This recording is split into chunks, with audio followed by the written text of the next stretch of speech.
Now, obviously, cybersecurity is at the heart of every business conversation now, along with regulation, AI, supply chain risks, even geopolitics. It's so important. I think sometimes a lot of threats out there are simply noise, and they do need to be filtered in one way, shape or form. I think there is a bit of a scare tactic going on with some of this information. I don't think it's misinformation. I think the translation of that is wrong. It was that thing where we had to detract some of that noise and say, well, actually, let's look at the key facts. What is it that you want us to do? How do you define it in your role, and what does it actually look like in practice in a business that's really resilient? If you get knocked over and you trip, how quickly can you dust that off and get back on your feet? And I think that's the same from a business perspective. So if your business was not sufficing or not delivering what they're meant to deliver to the end customer, how much would that cost every minute, every hour, every second of the day?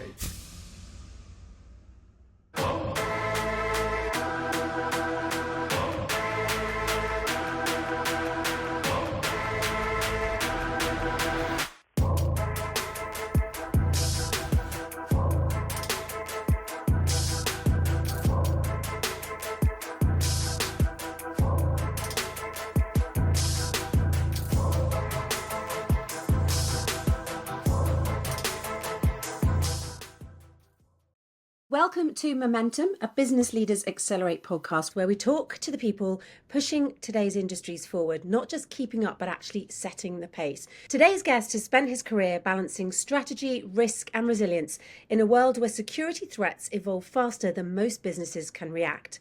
Kam Karaji is a director of cybersecurity and risk management, working at the highest levels of cyber strategy, compliance, and risk mitigation. And right now, he's supporting the NFL's Information Security Office in managing cyber risks for the international games. But today, we're going to be focusing on the broader challenges affecting businesses everywhere. We're going to be talking about why cyber resilience is much more than just compliance, and how misinformation is making security harder, and why more business leaders need to connect cyber risk with strategy, not just IT.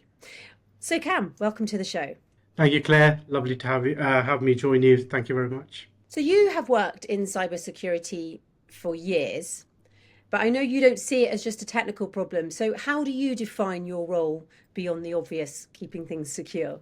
I think it is a fine balance between the two, I suppose. And one thing I do find the most interesting is translating technical language into business sense. Now, leadership constantly say, well, how does this affect us? What's the threat behind here? What does this mean in plain English for us? And if you break it down into more, I'd say, sensible material, which is more translatable to the leader and how it affects the business and the runtime of the business, I think that's when people lift up and kind of start listening to that. And was this always your plan? I mean, did you set out to work in security, or did you just end up here from a few unexpected turns? It'd be fair to say a few unexpected turns, yes. But I'd say I was a police commander for nearly 14 years. And then when I left that, I was kind of saying, what is the next role that I can possibly go into? And there was a few different careers that I did choose, and I ended up falling into cyber. But my vision of cyber is completely different, I'd say, is because my vision of cyber is, what does that mean to the common person? What does that mean to common people with common language, rather than technical language? And I think that's the most thing that's very important. And I think the experience from me was, when I was a police officer, every time you went to court to give evidence because there was a crime someone committed and you wanted to give evidence, you would talk in a specific language, but the jury wouldn't understand. Absolutely. And now pretty much I've turned the jury into the business leaders of today. And how do I be that same officer in that same capacity, but encouraging the jury, the leadership to say, well, this is the best way forward? I always remember that. I was a journalist early in my career, and I always remember that sort of, I was proceeding in a northwesterly direction kind of line. I was walking along the road, but you were always having to come across that. And I don't know what it is. Many careers are like that. Many jobs are like that, where people speak a specific speak that works for them, but it doesn't work for anyone outside the industry. I like that. So you ended up involved in security either way, didn't you? Um, so you got there in the end to link it to, and obviously the perfect career for you. Now, obviously, cybersecurity is at the heart of every business conversation now, along with regulation, AI, supply chain risks, even geopolitics. It's so important. Now, that means there's a lot to pay attention to, an awful lot of noise. What should people be paying attention to? I think I think you kind of hit the nail on the head, Claire. I think sometimes a lot of threats out there are simply noise, and they do need to be filtered in one way, shape, or form, right? And I think our job as leaders within cybersecurity is to filter that and to actually just take out the snippets of key things that are really relevant. So what I mean by that is there any one particular part of the business that they're attacking, this malicious actors? Is there one area of the business they're particularly looking at and that's where their focus is? Or is there something just simple they want to disrupt the business? So for me, it's about filtering all of that noise to say, okay, those in the grand scheme of things, we have tools, we have cyber controls and mechanisms to detract some of that noise and only leaving out those high points that thinking, okay, these are concerning items that we need to take some kind of relevance behind.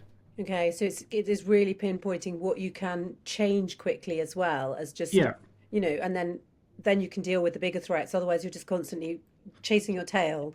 I think, and my husband uses the expression, the crocodile nearest your canoe, but you want to be getting rid of all the crocodiles that you can and then just concentrate on the really big ones. And I think you can waste time seeing logs in the water that are not crocodiles. absolutely. And I think, and I strongly believe that if if you were looking at those smaller things, I think we will become a very paranoid leader. And I think f conveying that persuasion message to leadership, it just doesn't help you or it doesn't help them. And it becomes like the boy who cried wolf all the time. And you don't want to be that person.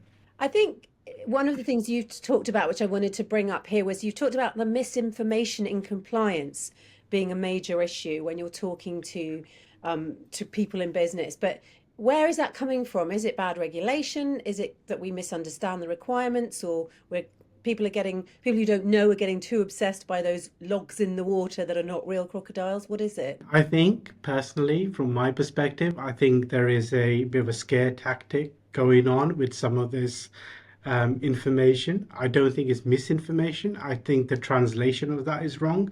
So when it comes through, the regulation or that particular rule set may exist in your industry for in one way, shape, or form, but it's our jobs to kind of translate that to say, well, actually, does this affect our business? Yes or no? If it is a definitely regulatory item that we really need to look at, absolutely, let's start focusing on that. But just look at the points that we actually are delivering. So, as an example, we had DORA as a legislation come into financial services. I used to work for a small to medium sized financial services organization, and we had this massive scare tactic being put into our international business saying you need to comply or by January 2025 or there's going to be severe fines or consequences on the back end of that.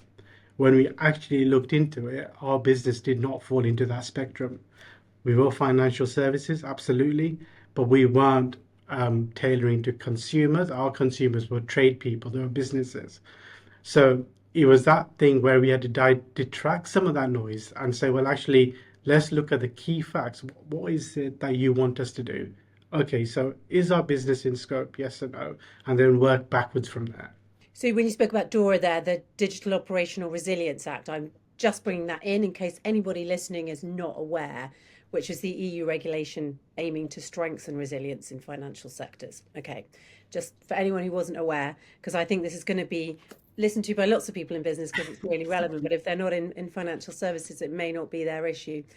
So that word there, resilience, it's used a lot in everything now. It comes up in mental health discussions, it comes up in all sorts of business resilience conversations. How do you define it in your role, and what does it actually look like in practice in a business that's really resilient? I think the best way I've kind of said this in the past is If you get knocked over and you trip, how quickly can you dust that off and get back on your feet? And I think that's the same with from a business perspective. If there was a huge scale ransomware or malware that affected your business, how quickly and how operationally possible it is to be straight back on your feet and start serving your customers or going back into business. And I think for me, it always plays a big part because I had this analogy where there was a stick man from moving from point A to point B, and there was a sea of crocodiles underneath. And now, if that stick man lost his or her balance, will fallen into that sea of crocodiles, and that person's not really thought of resilience or that effect of attack look like, right? So if we widen that pathway, so that stick man can go from point one, point A, point B without actually falling on either side. And that's the way I kind of tell business when I go and show them to say, well, actually, what I want you to really look at is this thing that if you were attacked tomorrow, how quickly will you get back on your feet? And 99% of the time, I don't really get that answer. But Really? what I've started to look at is turning that downtime into a cost imperative. So if your business was not sufficing or not delivering what they're meant to deliver to the end customer, how much would that cost every minute, every hour, every second of the day? And then I would break that down into from a cyber angle. If you were affected by ransomware, how quickly would we be able to remediate that? Or maybe, I don't know, 3 hours. So in 3 hours, how much would that cost the business? Mm. And then it It will and then it cost me hits X people. amount. And then how's that message? Is that message getting across more nowadays because we do hear so much on the subject, or do you think it's still quite hard to get a lot of businesses to really grasp what it means?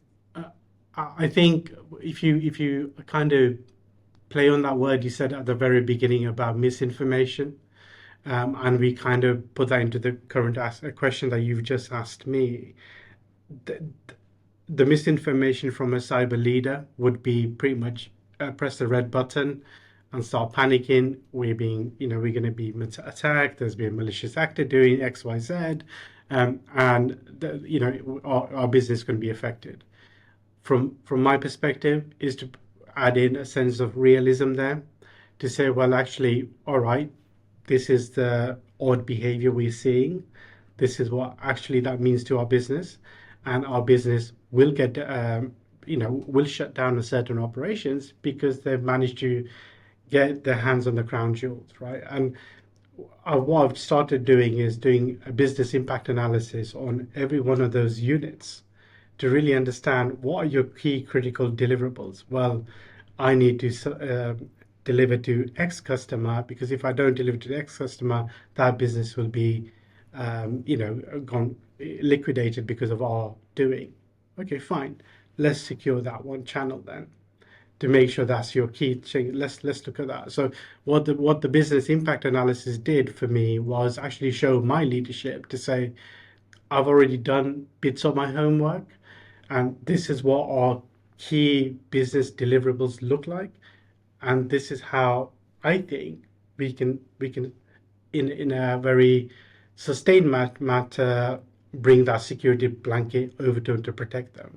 So I think it's again moving away from misinformation, but showing evidence-based information. What have you done as a cyber leader to make sure you convey your message in a more articulate, the best way possible? So we're talking there, about sort of building the business resilience in for when the worst could happen, so that you're prepared. But actually, I know the way you've talked about it, and I mentioned it in the intro, is you don't want it to just be this IT problem, business risk issue. It's all still disconnected. You need to get a bigger picture, don't you, where it's tied into the business, it's tied into strategy. I want to unpack that a bit. I think one of the key things I've always said was, from a technology aspect, you'd say that the best uh, element of protecting your digital infrastructure is putting it behind a firewall. Well, for me, uh, I think the strongest firewall that we have in any business is people. If every area of the business, whatever level they work at, are part of that same journey, then it's not your celebration from a cyber angle, it's their celebration. And I genuinely think that if we come and emphasize that part, that people are the strongest firewall, we will start winning hearts and minds. And I think the best part of that, I believe, is, as people would simply say, security awareness. But security awareness not just for the junior level member staff to the most senior member level staff, but almost to their job specific roles.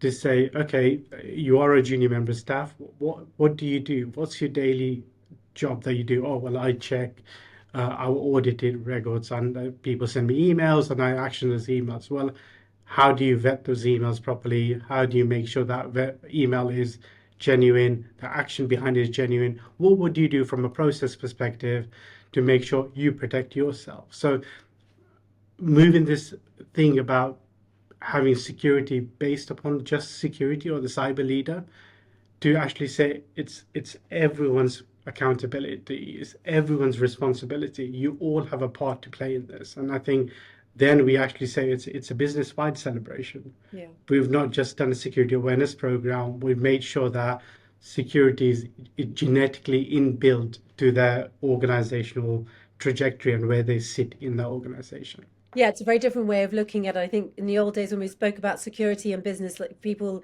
well, obviously back when it was the IT guy in charge of it all, or the CIO, they would say that their biggest worry was internal people, whereas now you want to move that to they're actually our biggest strength if we've made sure it's kind of inbuilt in the bottom, in the foundations, that's what we do.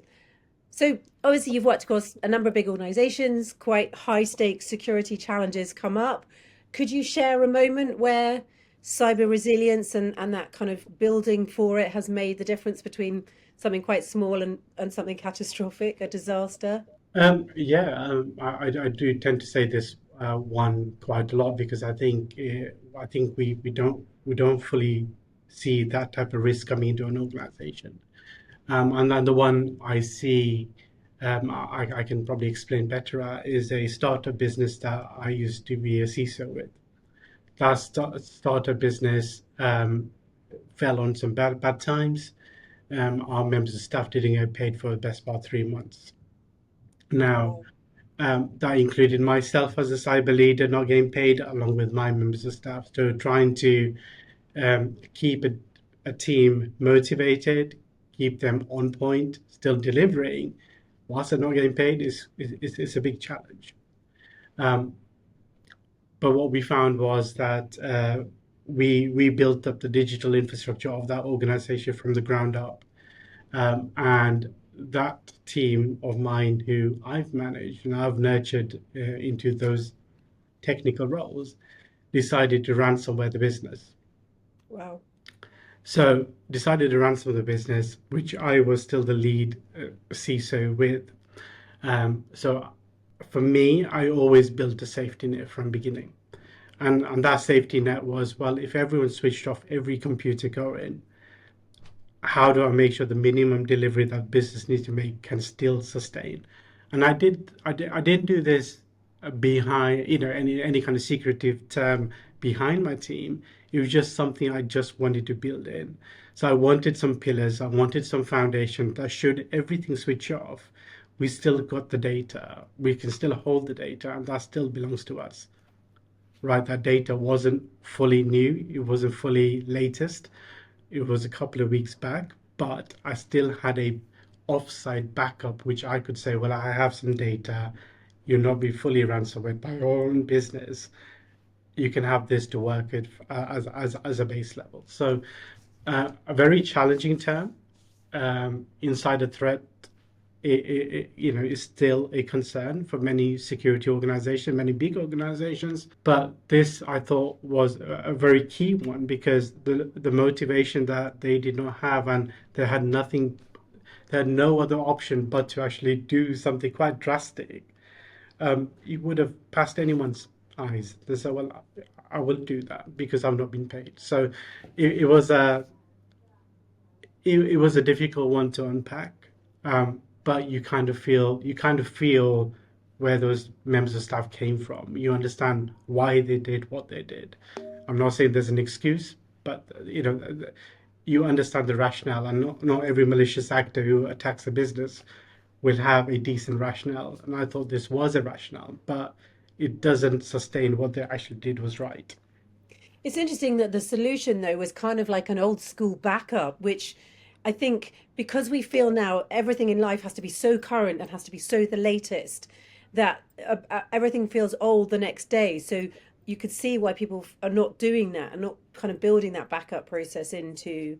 And I'm always interested when I talk to people with online businesses, even on a small level, how they're relying on some particular channel with which to market themselves, and there's nothing saved within that. You hear about people saying, oh, that's gone off. And if half these things came offline suddenly or ran out of business or Donald Trump put some law in process, Yes, or when absolutely. TikTok stopped, for example, all those creators who hadn't backed up what they did and had no other source of income or source out there. I just find that so interesting because it's kind of the first thing you learn. I think my first ever job when I was about 18 before university was working as an admin assistant and having to back up everything and then take it home Absolutely. with me in my handbag until the next morning.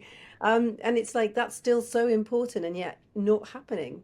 No, and I genuinely think there's other elements of backup. It's not just having a backup. We have to make sure that the backup's sustained, the And backup safe. is safe. There's no malicious actor in that backup already pre-built. There's a number of different things that, but I think it was important for me to kind of build security by design, to say, well, actually, every element of those security controls needed a foundation level. And that foundation level is always, where did you start from? What evidence or what data do you currently hold on? What's important to you? Well, every little bit of that facet, I had that data stored away. What does finances look out for the business? Where's that financial file kept? Well, I'll grab that and I'll put it away in a safe environment. Business operations, I'll grab that, I'll put it away in a safe environment. And it was quite difficult to kind of do that on a manual basis, Mm. because there was no automation process. If it's a startup business, we had to start somewhere. And I was the only team member there before I started building a team. So I kept it undergoing. It's just a routine thing for me. But it just shows how important it was. And the business always questioned me to say, it costs X amount to have this storage capacity. Why are we doing that when you have all these amazing tools protecting us? Well, this was an example of it not working. And I guess it's almost in a way easier to have done that with a startup company because with other larger organizations, there's so much that's kind of been piled on top of, on top of, on top of, and you've got new software and new hardware and new, all coming in. How do you kind of just, whoa, roll it all back to the most basic that we have to have in a Yeah, safe place? yeah, absolutely. And we have to start somewhere, right? And yeah, you're right. A startup business is a lot easier to start with because it doesn't have anything in place. You need to bring the bricks and mortar in at the very beginning to start building that from the ground up. With businesses of, even look at this, the structure where I'm working now, it's hard to detangle all of that, saying, do you do you do these backups? And because there's so many people working so many different roles, they can't give me a straight answer saying, Okay. I think it's happening, but I'm not sure. It's the worst answer. I forgot when I spoke to earlier, sorry, I just wanted to recap a quick question because I said when you spoke to IT guys, CIO guys in the past, they would always say that people were their problem. What I meant to say is when you spoke to CISOs in the past, that was always the thing they said was their biggest nightmare was the people in the organization. So it's interesting that that's changed. So a big theme that you have talked about is that cyber skills need to be looked at as very transferable. And I wanted to get more into that. What do you mean by that? And why should business leaders be thinking about cyber expertise differently? I suppose we can probably detangle that in a couple of different ways. So you can probably see how normal, regular jobs can move into the cyber industry as well. Because I think cyber, if you move the technical elements aside, and you can always learn the technical elements, some of them is quite basic, simple, transferable skills. So, you could have a junior member of staff who's doing administration and making sure that people are, I don't know, booking certain things in place as they should be booking in. Well, that's great. That's an evidence collector within security operations. What do security operations do? We see a myriad of alerts come through. That individual will start taking the things that they need to pick out, write it down, log it. That's their job, right? So that way is also quite achievable from the side of being non-cyber into cyber. But also, cyber going into business sense, I think is a lot more transferable than it used to be. So everyone really thought, okay, cyber's in your title, that's all you deal with, that's fine. However, there's elements of cyber which really affects other business things. So it goes into leadership and strategy.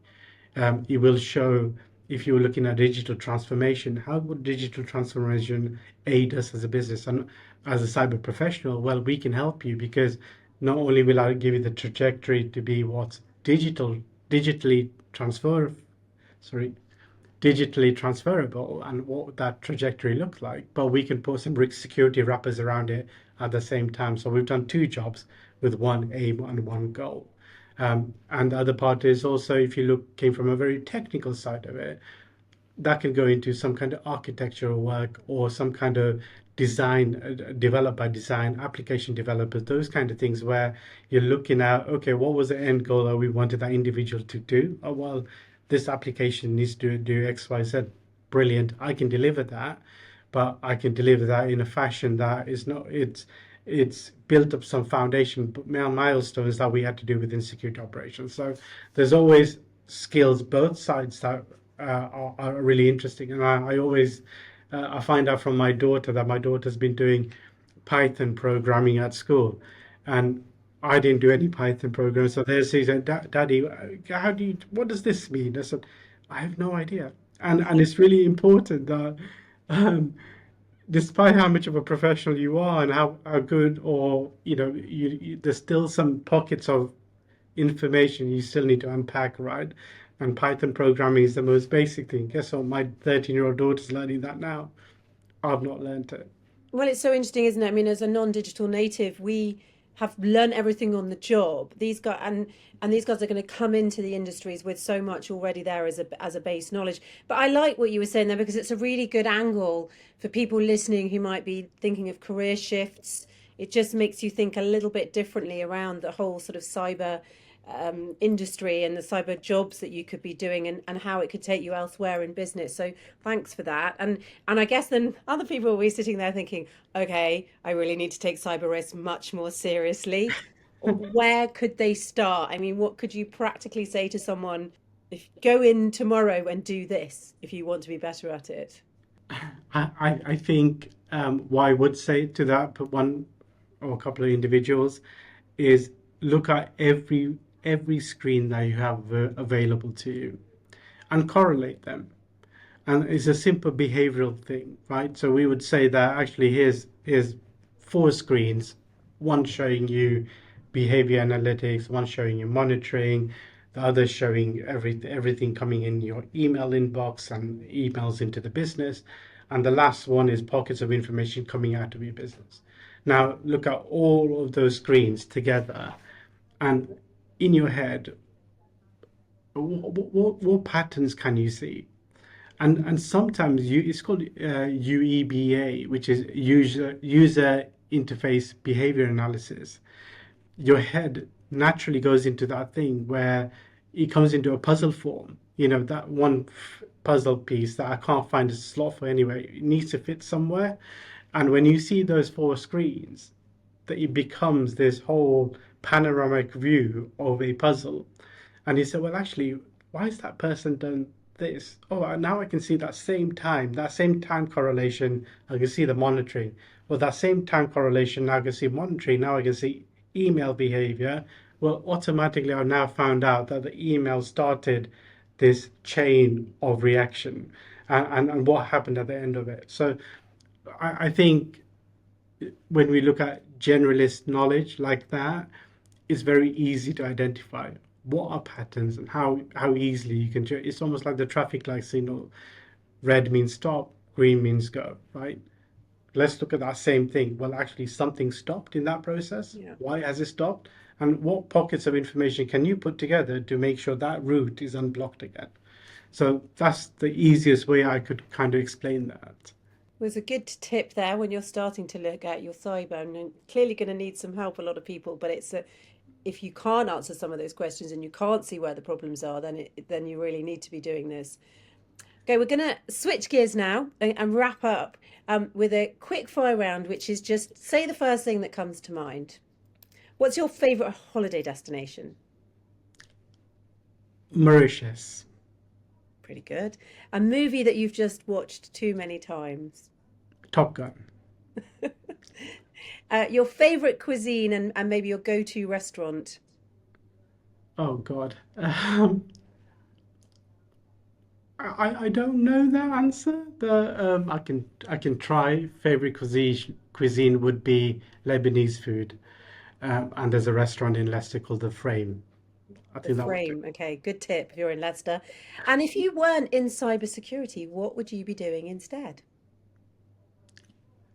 I would be I believe, a CIO, close to a CISO, but not quite. And the reason why I think that's the next best thing for me would be you put that lens on where you can make a business objective happen. And I think a CIO could do that. Lovely, great answer. You didn't say lying on a beach in Mauritius, which I always think people might say. Um, Thank you so much. It's been such a great conversation, and you've shared so much, and I really appreciate that. So thank you so much for coming on the show. Thank you, Claire. Really appreciate it. Um, oh, I know what I meant to say. Sorry. Before we go, where can people find out more about you if they want to connect or follow your work or read your latest articles? Absolutely. So I'm a big activist on LinkedIn. So yeah, just search me up and connect. I'm happy to even guide people through and talk you through what my thoughts are. But most of my NFL journey and my journey in the past has all been on LinkedIn. Great. So find Kam Karaji on LinkedIn. And thank you very much, everybody. That's a wrap. Thanks for listening to The Momentum, a Business Leaders Accelerate podcast. And if you enjoyed this episode, subscribe, leave a review, or send it to someone who should be thinking more seriously about cyber risk. See you next time.